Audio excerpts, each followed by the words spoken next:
Steve Dean, who is leading ON Semiconductor in business marketing in their signal processing, wireless and medical division.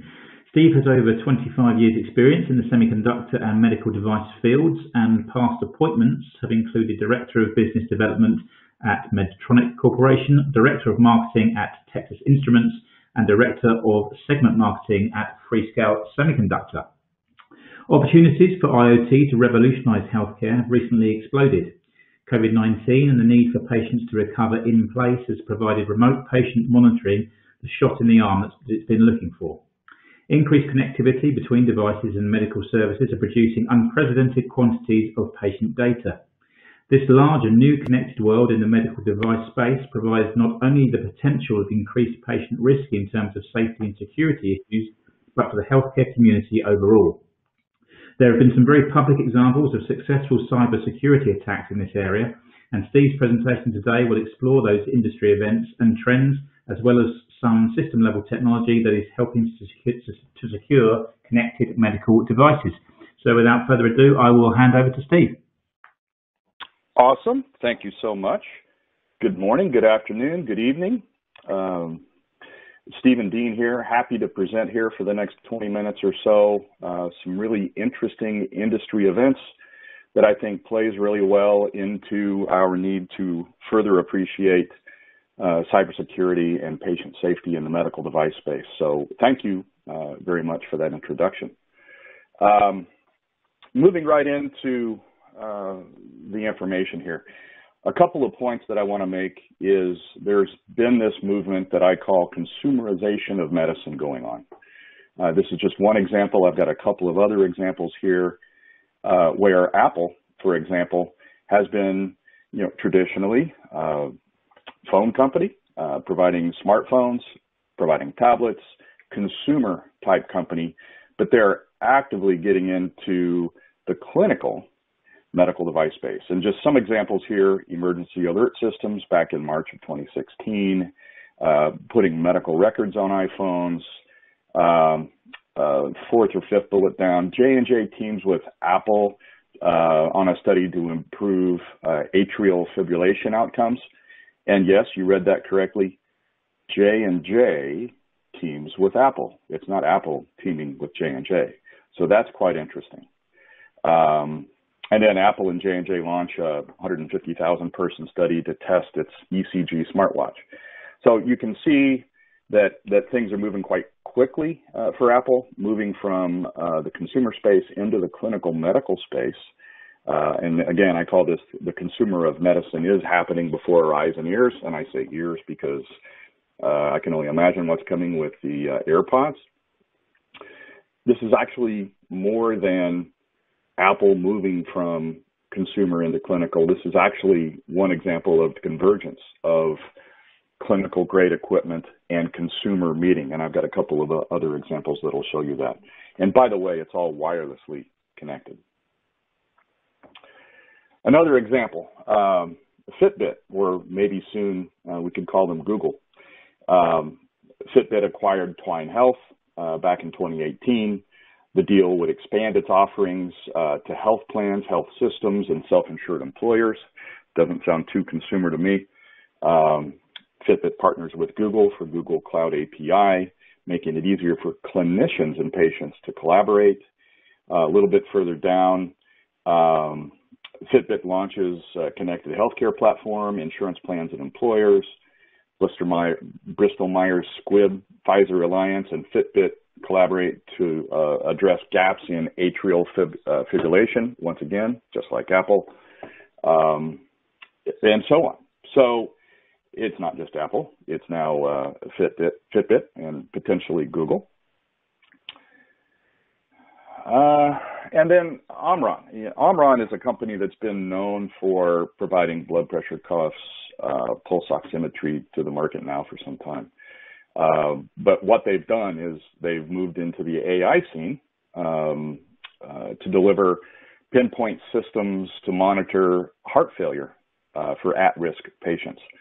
They gained FDA approval for their blood pressure monitor EKG system working with AliveCor to detect atrial fibrillation.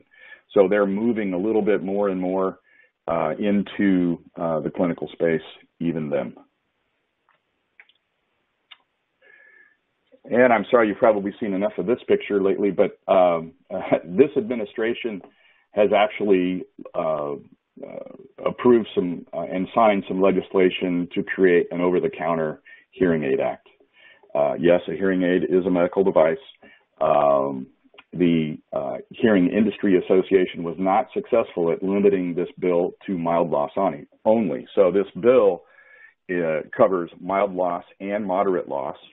And what it allows is, in the future, people in need of hearing help will be able to order their own hearing aid and self-tune, basically adding to the channel, eliminating the need to see an audiologist.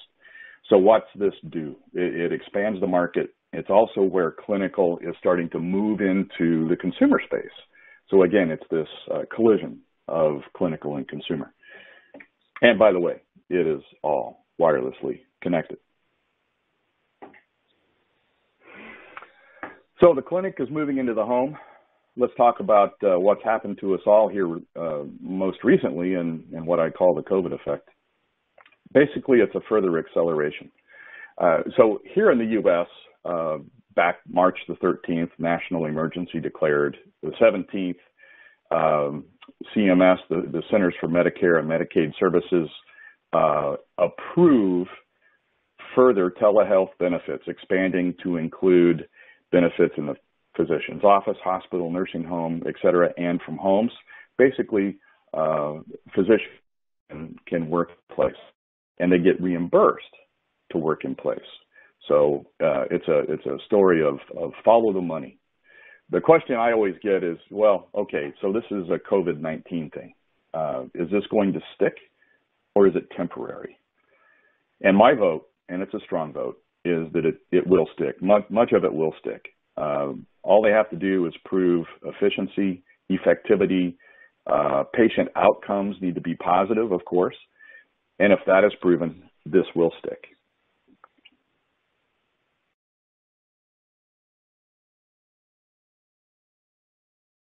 So other things that have happened. This is just one example of one clinical grade company, Massimo. In March, so the 9th of March, look at the timing, 9th of March, the FDA cleared Massimo's RRP, respiration rate from photoplasmography monitor. So it's critical vital signs plus pulse oximetry SpO2. On the 10th of April, Massimo received full market release of their safety net product for remote patient monitoring. This is a full-up telehealth solution. It's a full-up clinical grade solution, and now it's in the home. So again, this is another example of the collision of clinical meeting consumer. Timing is everything. It's unbelievable. And certainly COVID helps accelerate some of this. Now, I talked about hearing a little bit ago. This is another dive in the hearing space and what's happened since COVID. If you look at the timelines here, 16th of April through the 23rd of April, Autocon launches this their remote care solution, Autocon Remote Care. Starkey, another key supplier in the hearing health space, partners with Google Cloud, expanding its Hearing Care Anywhere project. And then on the 23rd, GN Resound joins with in the game with Resound Assist Live at-home services. It all provides remote programming capability, first fit capabilities, and audiologists can review and modify as needed remotely. So that's pretty interesting. So further collision of clinical meeting consumer, further COVID acceleration, and yes, by the way, in order to enable this, it's all connected.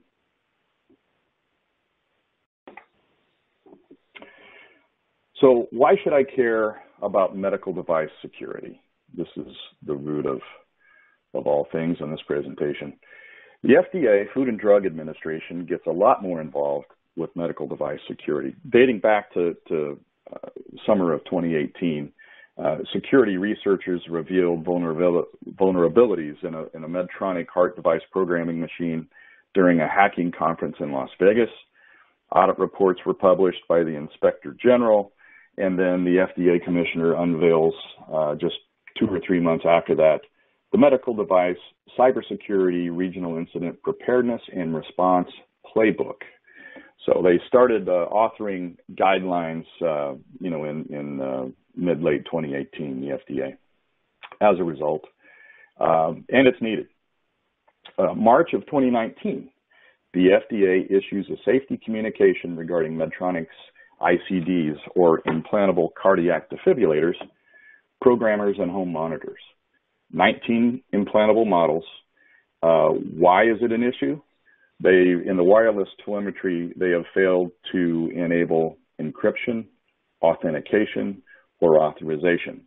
And what this does, it basically allows unauthorized individuals or hackers to access and manipulate the device. One thing if it's an IoT edge node device monitoring, temperature of your home brew, but it's quite another if this is an implantable device, cardiac pacemaker or defibrillator, and somebody can turn it on or off or speed it up or whatnot. So the spin here is that, yes, this is very real, but this is where security really translates to safety. Yes, it's a security issue, but this is squarely a patient safety issue as well. Another example, June of 2019, just a few months later, the FDA issues another safety communication regarding Medtronic's MiniMed insulin pumps, another division, another product. This is a pump that's worn to deliver insulin for diabetic patients. It affects 11 pump models. Again, wireless telemetry had cybersecurity vulnerabilities. It allows unauthorized individuals to access and manipulate the device. Sounds familiar, doesn't it? FDA recommends patients replace said affected pumps, better equipped to protect from these risks. Same spin.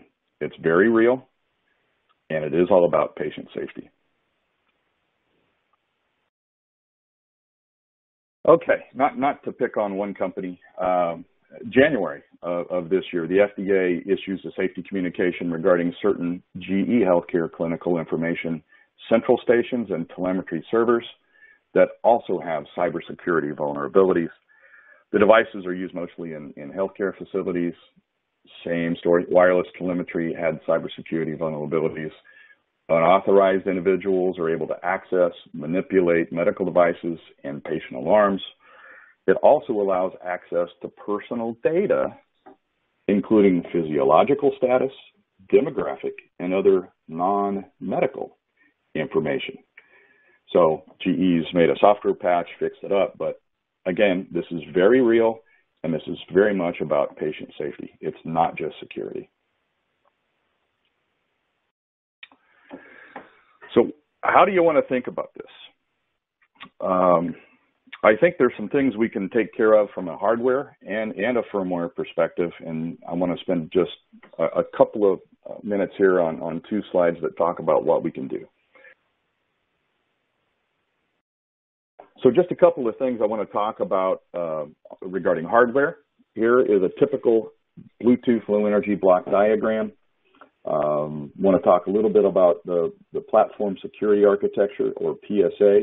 It's a commonly used industry framework for connected or IoT devices, not different in the medical device space. Key security goal of PSA is the isolation between security firmware and private information from the rest of the application software. And this is where ARM Trust Zone provides this implementation. Another block is the ARM CryptoCell 312, and it further protects the authenticity, integrity, and confidentiality of code belonging to different stakeholders. For example, the chip maker, medical device maker, service provider, or user. And then secure boot ROM. It allows implementation of a secure boot process critical to the device integrity throughout its entire life cycle. This helps prevent hackers from modifying the firmware. So the name of this game on this slide, there is embedded security there. Just make sure you leverage it. And now the wrap slide, further securing the medical Internet of Things on the edge. ON Semiconductor has partnered with Veridify for public key tools.